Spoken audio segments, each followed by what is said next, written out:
Chères étudiantes, chers étudiants, bonjour. Je m'appelle Nzoï Switi Jafet, facilitateur du cours intitulé Notions préliminaires de la chimie organique.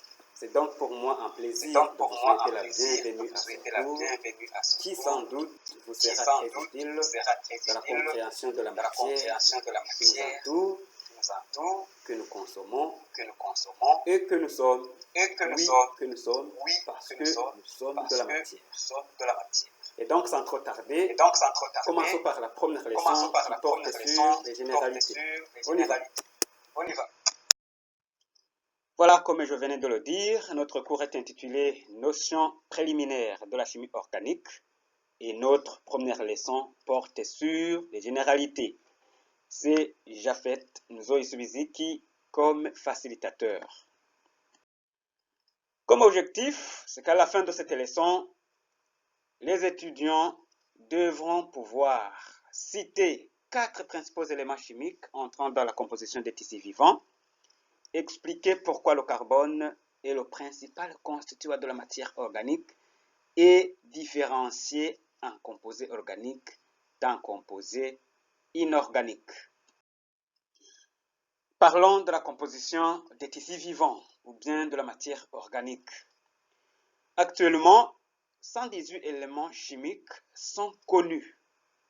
Et sur les 118 éléments, seuls 4 éléments chimiques interviennent pour 99% de la composition de la matière organique. Il s'agit du carbone, de l'hydrogène, de l'oxygène et de l'azote. Mais ce ne sont pas ces 4 éléments seulement qui entrent dans la composition de la matière organique, parce que ces 4 interviennent pour 99%. Il y a 1% qui reste.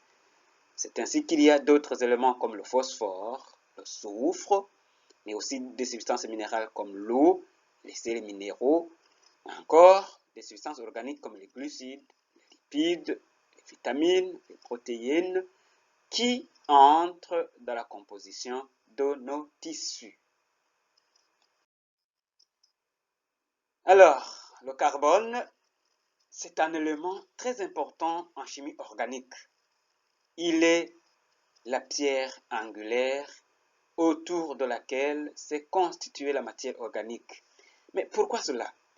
Parce que le carbone possède une propriété inhabituelle mais très importante qui fait de lui un élément capable de se lier à lui-même de manière très forte en format de longue chaîne ou de cycle d'atomes de carbone. Vous voyez dans cette chaîne qu'il y a 1, 2, 3, 4, 5, 6, 7, 8, 9, 10, 11 carbones. Mais ici, j'ai mis des pointillés pour montrer qu'on peut continuer à ajouter d'autres carbones pour avoir des très longues chaînes et chaque fois un composé organique.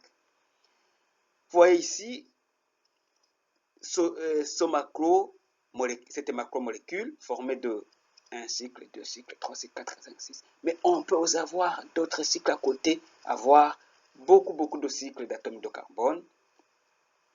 Et chaque fois, on a un composé chimique qui en résulte.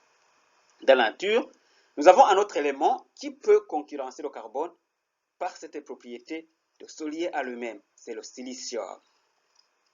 Vous entendez parler de la silice. C'est le silicium, mais qui, lui, se retrouve dans le monde de la chimie inorganique, dans le monde minéral inerte. Alors, des propriétés du carbone résulte l'existence des milliards de composés carbonés, dont plusieurs millions sont connus actuellement. On va parler de plastique, de mousse, et ainsi de suite.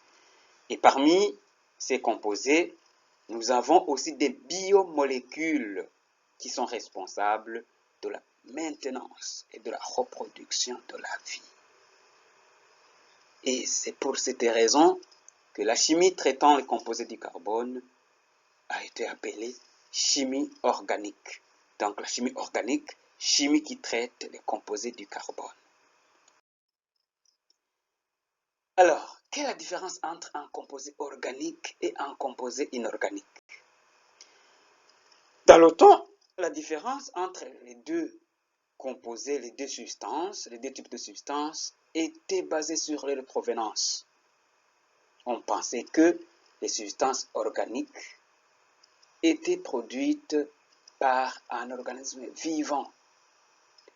Donc, jusqu'au XIXe siècle, il y a le chimiste von Berzelius qui avançait la théorie selon laquelle les composés organiques possédaient ce qu'on appelle une force vitale et que par conséquent, ils ne pouvaient être synthétisés que par les êtres vivants. C'est en 1828 que le chimiste Friedrich Wöhler a démoli cette théorie. Comment? Il a pu préparer, juste par simple chauffage, du cyanate d'ammonium, qui est un sel inorganique. Il a pu préparer de l'urée. Voilà la réaction qu'il a utilisée. Juste le cyanate d'ammonium. Il a chauffé, ce symbole symbolise le chauffage, et il a obtenu ce composé qui s'appelle l'urée. Or, l'urée, c'est un constituant de l'urine, donc un composé organique. Et donc, les composés organiques peuvent être synthétisés aussi bien au laboratoire que par les organismes vivants. Donc, Wöhler venait de démolir la théorie de Berzelius. Si donc, les composés organiques sont des composés dont un des éléments constitutifs est le carbone, bien sûr avec quelques exceptions près. Parmi ces exceptions, on peut citer les oxydes de carbone, comme le monoxyde de carbone, le dioxyde de carbone, qui ne sont pas organiques mais inorganiques, mais aussi les carbonates, qui ne sont pas aussi organiques mais qui sont inorganiques. Le reste des composés constitue le monde des composés inorganiques. En conclusion, dans cette leçon, nous avons vu la composition de la matière organique. Nous avons défini le carbone comme pierre angulaire de la matière organique. Nous avons différencié un composé organique et inorganique. C'est ici qu'est fait notre leçon et on se retrouve bientôt pour la deuxième leçon. C'était votre facilitateur Japhet Nzoï Suiziki avec son email ici. Ciao, ciao!